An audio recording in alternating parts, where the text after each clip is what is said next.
Bonjour à tous, une vidéo de diagnostic sur ce Pioneer VSA LX805 sur lequel on me décrit deux anomalies distinctes, un bruit de ventilation et le fait que l'appareil se couperait à la mise en fonction. Donc sur les coupures à la mise en fonction, je n'ai pas réussi à mettre ça en évidence. Vous pouvez constater que j'ai retiré le capot de l'appareil afin de vérifier les étages de puissance. L'appareil reste allumé, il est sur la source Blu-ray HDMI en mode stéréo étendu. Je vais vous faire écouter la présence du son sur les 11 canaux. Il s'agit comme d'habitude de mon signal de test de bruit rose. 2, 3, 4, 5, 6, 7, 8, 9, 10 et 11. Donc j'ai bien les 11 canaux amplifiés qui me diffusent le signal. Le choix a été fait par ce constructeur d'avoir une ventilation forcée du module réseau et des étages de puissance. Cette ventilation est permanente. Elle est variable en fonction de la température.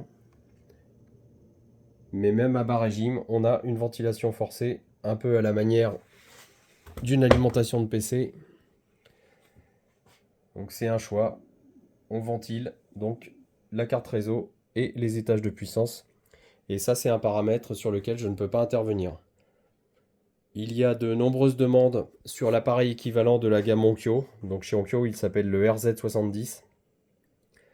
Et je dois répondre à de nombreuses demandes de clients qui me demandent s'il est possible de désactiver ce système de ventilation.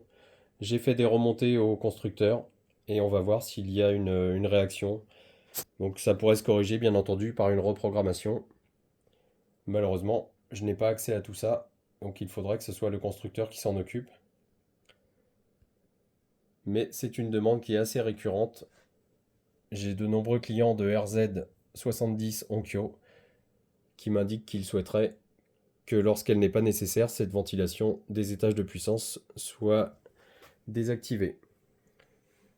Donc je ne pense pas que le constructeur puisse arrêter le petit ventilateur qui dissipe la chaleur là, du module réseau, mais il serait, selon moi, fort possible de désactiver la ventilation forcée des étages de puissance lorsqu'elle n'est pas utile. Ça, malheureusement, je ne suis pas décideur, je ne suis pas programmeur chez Onkyo Pioneer Integra. Donc cette décision et cette réactivité va dépendre uniquement du choix du constructeur. Donc dans l'état actuel, l'appareil ne présente pas de dysfonctionnement, il reste en service.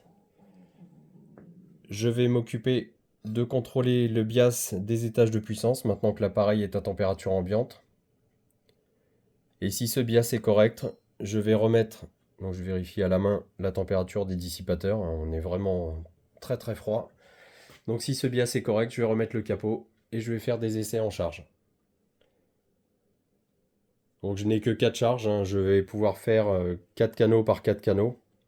Sachant que cet appareil en a 11, il va falloir que je multiplie les essais afin de m'assurer que même à pleine puissance, les étages de puissance ne présentent pas de dysfonctionnement et ne déclenchent pas la sécurité de cet appareil. J'alerte le client sur le fait que ce qu'il indique ici, c'est peut-être dû à une source ou à un écran HDMI qui piloterait la mise à l'arrêt via le système ARC. Donc ça, c'est un paramètre qu'il faudra prendre en compte. Si moi je ne décèle pas d'anomalie, il faudra que le client contrôle l'ensemble de son installation et qu'il fasse des essais en désactivant toutes les fonctionnalités ARC de ces différents appareils. Donc voilà, dans l'état actuel, l'appareil reste en service, il ne s'éteint pas. Et concernant la ventilation,